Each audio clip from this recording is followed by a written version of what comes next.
It may be surprising, but this is the first time that I have come to England, and you could say I researched it just so that I could be here. So as he said, the question that I'm answering is why did Western nations decide to become multiracial places? Why are they committed to immigration and diversity? Why do they take for granted the fact that not a single nation outside the West advocates diversity? This is the most important question of our times, and it is also the most puzzling question to come up in history, for it belies reason why would an entire people commit itself to its own dissolution. How did it come about that such powerful instincts for in-group preference and loyalty came to be derided morally among Europeans, whereas in-group preferences for non-whites are taken for granted, and more insanely, special group rights have been legally sanctioned for minorities inside Western nations. Some time ago, while researching the origins of the ideology of human rights, I came up with the term spiral diffusion model, which has struck me as quite useful in understanding the incredible manner in which anti-white diversity spread throughout the West in a few decades. This model is used by leftist scholars, but only to understand when human rights are likely to become habitual in the behavior of governments. The argument that they make is that the first step in bringing about sustained improvements in human rights practices in third world countries is to make sure that the respective nations already have certain judicial and educational capacities required to give human rights traction and enforceability. They found that a spiral of diffusion can be launched by creating certain normative conditions, both at the domestic and the international level, such as having third world governments sign human rights treaties, for example, the Convention on the Elimination of Discrimination Against Women, or showcasing major global socializing events that promote rights in third world nations, such as international conferences and meetings that can then end up entrapping state actors to make tactical concessions that can lead to further concessions and possibly to unexpected consequences under conditions of turmoil and change. They might get the government to release political prisoners on grounds that their rights are being violated, or sign international agreements as a condition for getting foreign aid or for ending international sanctions. They found, the scholars that do human rights diffusion in the third world, that the more states are embedded in international institutions, quote, the more likely they are to ratify international human rights agreements, end of quote. And the more agreements they ratify to improve domestic conditions, the more a spiral of further changes can develop, pushing the nation to the next stage. I believe that this spiral diffusion model can be used to answer the important question I posed above: why Western nations decided to become multiracial places. So, what were the normative and institutional starting points in the Western world that served as a launching platform for a spiral of diversity to be diffused, leading to the current situation? I believe that the starting point for this spiral emerged in the West after World War II. The Western nations that defeated Nazism, it should be noted, were self-declared liberal democratic nations in which individuals enjoyed rights of free speech, freedom of religion and association, and the right to a fair trial. However, the way these liberal rights were understood among Western states generally before World War II, before the spiral took off, was in a libertarian and ethno-nationalistic way. Freedom of association, for example, was understood to include the right to refuse to associate with certain members of certain ethnic groups, even the right to discriminate in employment practices. The settler nations of Australia, Canada, United States, and New Zealand enjoy admission and naturalization policies based on race and culture, intended to keep these nations white. Even in the case of denazified Germany, governments after 1945 endorsed, as a matter of common sense, and well into the 1970s, an ethnic conception of German nationality, accepting migrants only as temporary guest workers on the grounds that Germany was not an immigrant country. And I'm citing the Chancellor, what was his name? Schmidt. Those are his words. Indeed, when we take full measure of this discriminatory and racialist liberalism, the important question should be, why did countries that happily embrace, with a clear conscience, a liberal democratic way of life, with strong ethno-national characteristics, have found themselves today determined to end any vestige of European ethnocentrism? My answer is that a new set of norms with an inbuilt tendency for further radicalization suddenly came to take a firm hold over Western actors after World War II. And that once these norms were accepted and actions were taken to implement them institutionally, they came to entrap Westerners within a spiral that would carry them into the promulgation and institutionalization of ever more radical policies that would eventually create a situation in which Western nations, in lieu of their liberalism, came to be envisioned as places always intended to be progressing toward a utopia in which multiple races would coexist in racial harmony. I believe that right after World War II, 4 norms, attitudes, and feelings emerged across Western nations against their preceding confidence and acceptance of their right to exist as ethno-national states. These norms were, from the beginning, interconnected, driven by similar principles, and therefore in a state of rapid reinforcement and radicalization. The first norm goes along this way. Westerners came to believe that Nazism was the worst evil of modern times because of its racist and German supremacist beliefs. Nazi and fascist governments had committed crimes against humanity, and the Holocaust was a demonstration of the inhumanity of those ideologies that divided humans into superior and inferior races, inside and outside members, and nationalism in which a particular ethnic group laid a privileged claim over the nation state was accordingly thoroughly discredited as inherently inconsistent with the ideals of liberal democracy. A true liberal state must be civic in orientation, based only on political liberal values, standing above any ethnic groups, and neutral on matters of religion and culture in the deep sense of the word.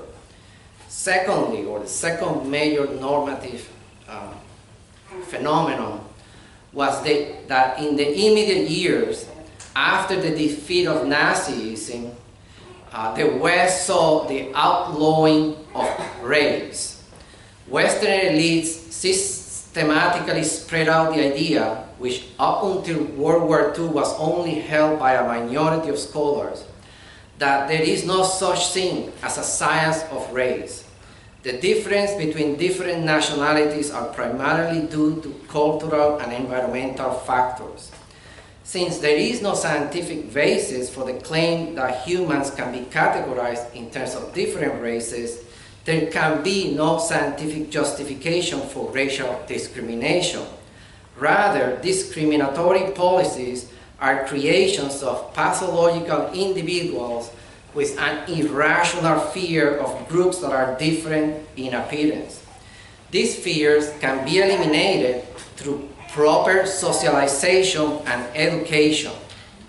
The third major norm was that in the post-World War II era, we witnessed the complete discrediting of Western colonialism, coupled with the intensification of the noble savage notion that third world peoples embodied the innate goodness of humanity when freed from the corrupting influence of Western imperialism. Along these anti-colonialist sentiments, there developed a movement against the unequal status of people of color inside Western nations. Western elites began to push for an end to discrimination in hiring, in voting, and for an end to the privileging of one ethnic group over another by the state. These demands also came along with the spread of the idea that all cultures are equal, and that whites rose to dominance by exploiting third world peoples, blacks and indigenous peoples. White people are morally responsible for the unequal distribution of wealth in the world and inside their nations, and for the subjugation of non-European cultures generally. They should feel guilty and do something to make up for their past crimes. The fourth norm that came after World War II was the idea of human rights. And this idea really took off after World War II. The norm that the liberal principles of equality, dignity, and self-determination had to be applied universally to all humans without distinctions of race and nationality. In order to overcome the divisions of peoples into belligerent nations, races, and religions, these principles needed to be extended to humanity. The right to life, liberty, and security, which had always been seen as principles coming from a particular nation, were now said to be inherent to human beings as human beings and not derived from citizenship in a nation. And thus, humans are entitled to them, to human rights, wherever they are, including those, and I'm quoting someone, who arrive at our doors without rights of their own. So those are four norms. It is my view, and this is why the spiral model may be useful, that the elites promoting these norms in the late 40s and early 50s were not calling for the complete transformation of European nations into multiracial nations. These norms, to be sure, were already a radical challenge to the traditional ethnic-oriented libertarian ethos of the Western world. But it is better to see them, these norms, as a springboard for radical agendas. From the 1940s through to the 1960s, Western nations, in varying ways, would witness movements to end discriminatory employment practices and franchises, as well as race-based immigration regulations. These years would also witness the UN's 1951 Convention on Asylum, mandating that people seeking asylum in one country due to fear of persecution for their religious beliefs or racial makeup can be sent back to face arrest or torture. Still, despite these substantial changes in the nature of Western liberalism, politicians were not celebrating in the 1940s and 50s, and even in the 1970s, the transformation of their nations into race-mixed societies, only since about the 1980s, or even later, since the 1990s, have Westerners been made to believe that they can become truly liberal only if they become or inhabit places where diversity is the most cherished value and where the culture is no longer identified as white in history, literature, traditions, laws, and language. However, this paper will also ask why Western elites were so easily and rapidly entrapped within this spiral, from a liberalism that was comfortable with racial values to a liberalism that is best identified as cultural Marxist.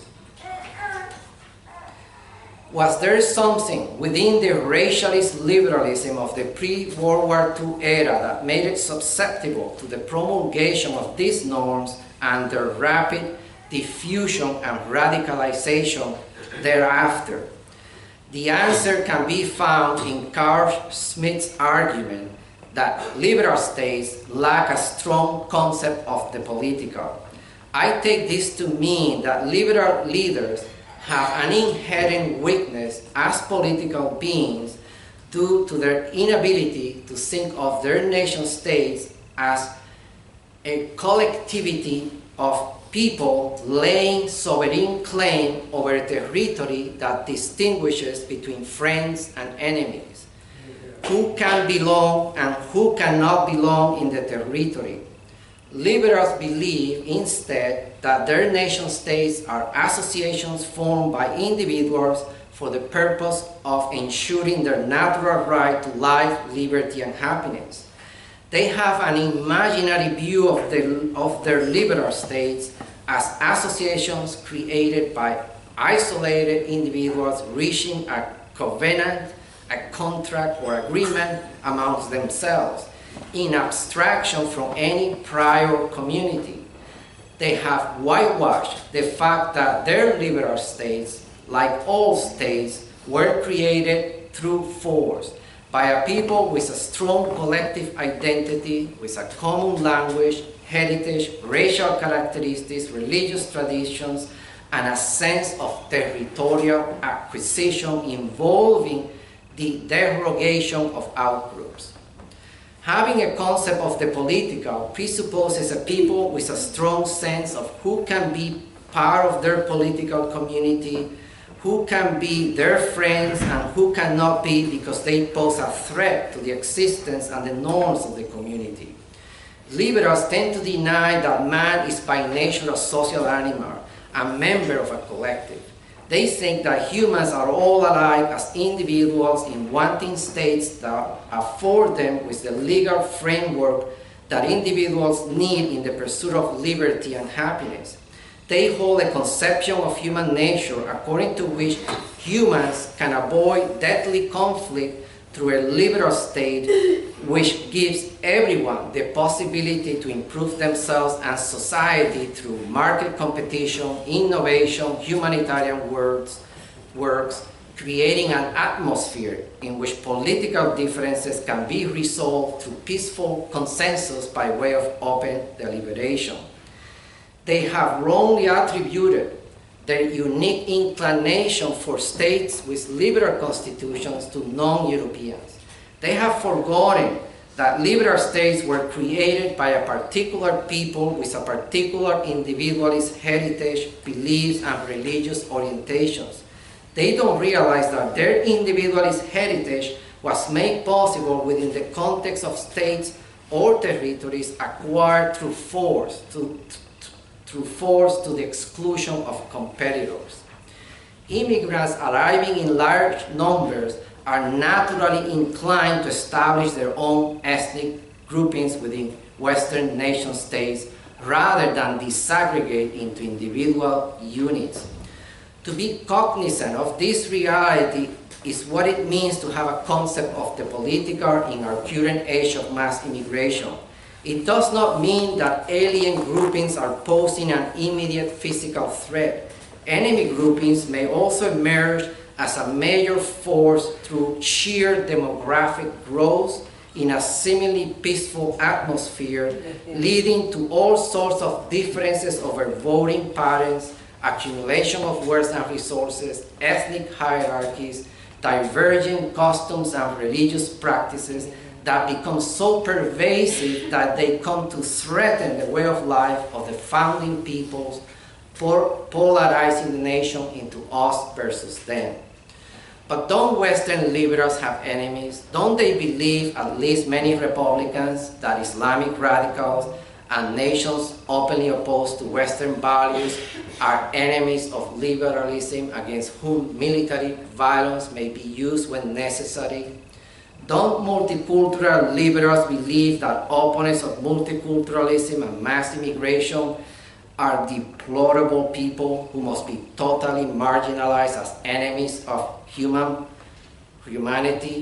Academics on the left see Schmidt as someone who can teach us how to remove the smokescreen of democracy, human rights, and economic liberty from Western hegemony, exposing the true power-seeking intentions behind the corporate liberal elites. It seems to me that this appropriation of Schmidt is seriously flawed.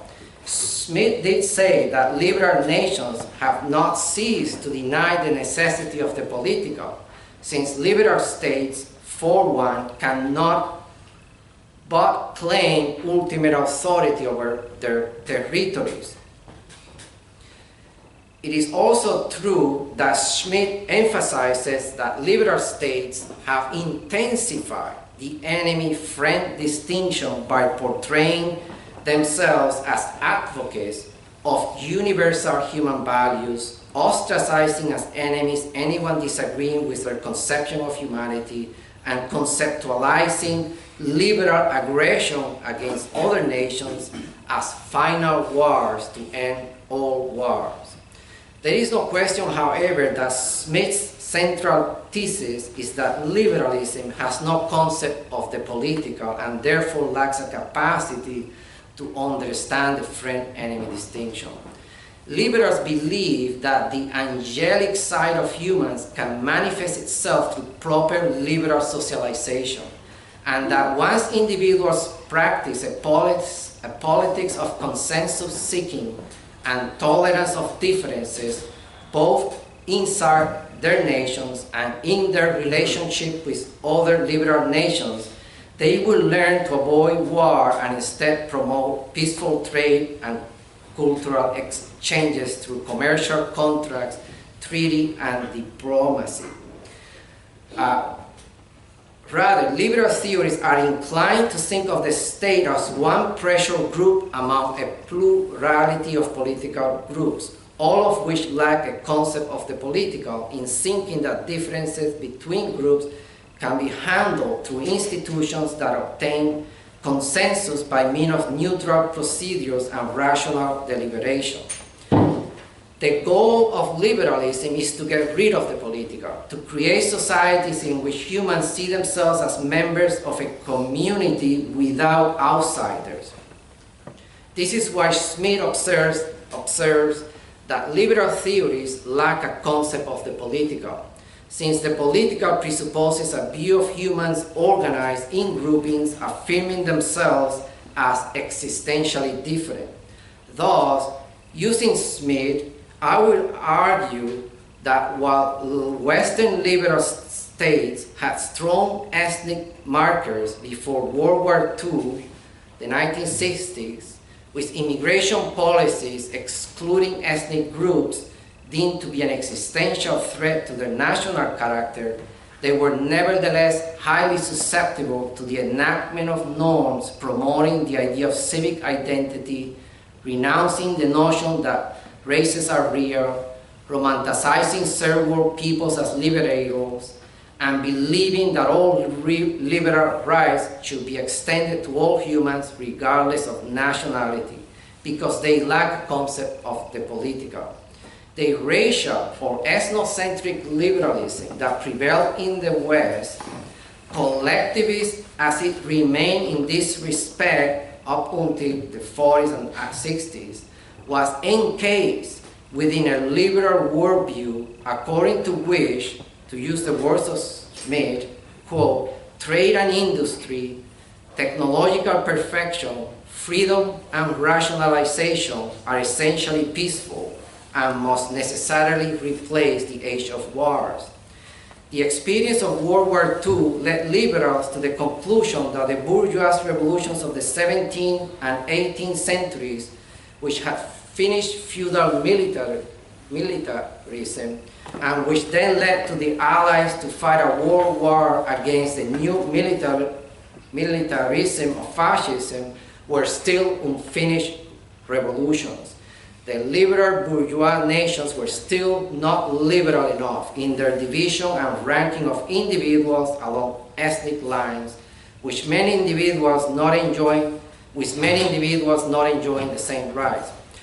What the liberals who came to accept the implementation of the norms outlined above did not realize was that their sense of racial identity was the one collectivist norm still holding their liberal nations safely under the concept of the political. Once this last bastion of collectivism was deconstructed, liberal nations would be caught up within a spiral of radicalization wherein liberal nations would find it ever more difficult to decide which racial groups may constitute a threat to the national character, and even which groups may be already lurking within their nations, ready to play the political with open reins, ready to promote their own ethnic interests.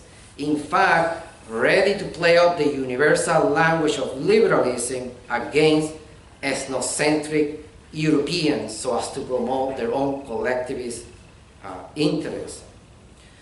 The racially oriented normative liberalism that, and I will be focusing on Canada to give some examples. I don't have that much time left. How much time do I have left? Let's try for 10 minutes. All right.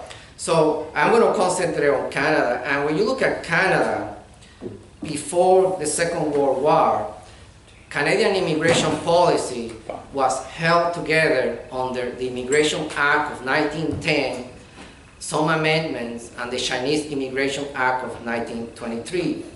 These acts, without any equivocation, envisioned Canada as a white man's country, and they prohibited immigrants belonging to any race deemed to be unsuitable to Canada's institutions and climate. They had created a situation in which immigrants that were not from Britain or a British background could be accepted on the agreement that they could assimilate to that British dominant national culture. So they did open their borders through the 19th century and in the early 20th century to non-British immigrants because they expected them to assimilate to Britishness. The dominant British in Canada saw themselves as the true representatives of Canadian culture, still before World War II. But the experience of the Second World War would change that dramatically. There is a statement that the Prime Minister Mackenzie King made in 1947 that when you read it today, you're sort of amazed that a Prime Minister would speak in those words. He said that the nation of Canada has a sovereign right to decide whom it will allow to come in the country and which groups it will not allow to come into the country. And that it was not a fundamental right for others to decide for Canada which groups they allow and which groups they don't. Then he went on to say that large-scale immigration from the Orient would be or change fundamentally the character of Canada. However, in 1947 already, when you read his speech, he did not use the word racist anymore. He did not speak about the idea that Asiatics, as he called them, were an alien race. And he did not say that Canada was a white man's country. So already the pressure of the norms, he was feeling them. When you move forward in the next few years, by 1947, the same year actually, in 1947, there was diplomatic pressure from the Chinese government that Canada's Chinese Immigration Act of 1923 violated the UN Charter. And there was also pressure from within certain groups within Canada that it violated that charter. So the charter was terminated soon after, and then in the province of British Columbia, Asians were given the right to vote in federal elections.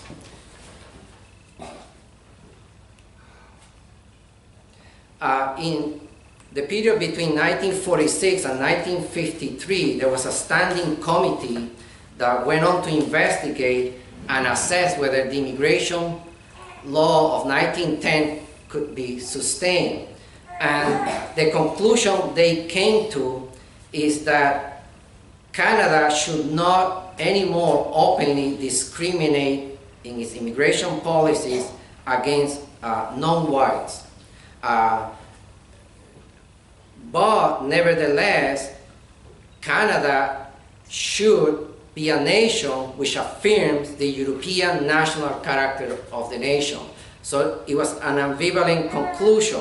In a sense, what they were saying in this recommendation was that the citizens that were already in Canada should not be discriminated against, but that they would not take down the immigration law of 1910, and simply avoid, as Mackenzie did, the language of races. Then in 1952, you have another immigration act, the Immigration Act of 1952. When you look at this act, you realize that it doesn't depart significantly from the Immigration Act of 1910. However, it is clear that by 1952, the term race has been discredited, and they don't use the term race, rather they use the term ethnic group. And you can trace the way in which this happened through various writers who decided, anthropologists and other social scientists who decided, starting in the 40s and into the 50s, that ethnic group would be now the acceptable term. So Canada was agreeing to that. Meanwhile, after this Immigration Act of 1952, there was still more diplomatic pressure from countries like Jamaica, Barbados, Trinidad, and other Commonwealth members who were very vocal in their criticism that Canada had signed the UN and yet it had a discriminatory immigration policy. Eventually, as I'm running out of time, eventually the Canadian government gave in to this pressure because they had signed the UN agreement.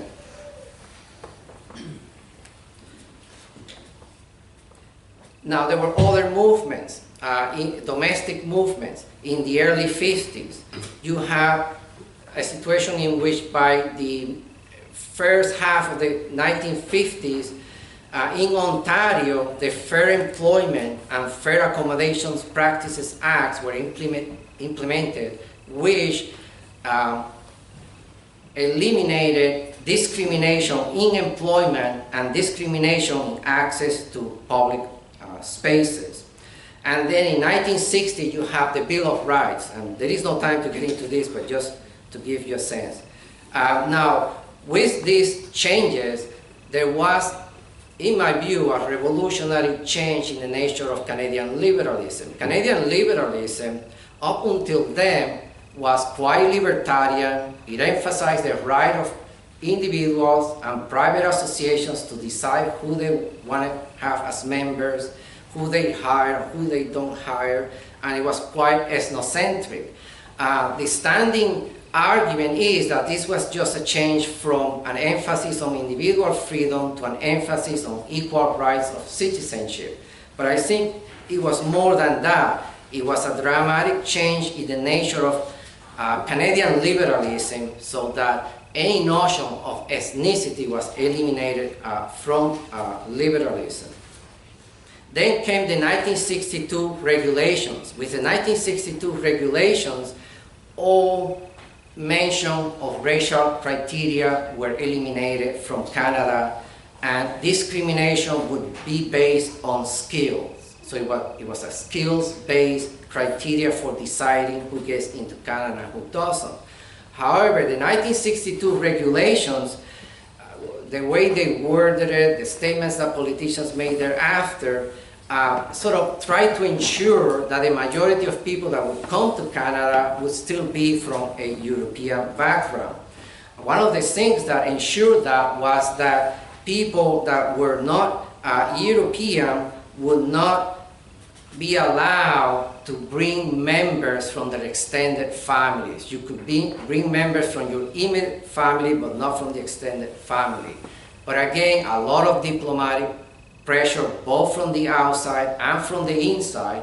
And it's interesting that this pressure from the outside is coming from countries that are not liberal, but they were sensing that here is a country that is losing the concept of the political, whereas they have a strong concept of the political. As you know, in 1965, Canada decided to replace the red ensign and Union Jack flag with the maple leaf flag. This was a symbolic break with the British past and with the sense of Britishness. And you can go on, I have run out of time, yes. But there is an ever more and more radicalization to the situation that we are today, and you can ask me about all the other changes later on.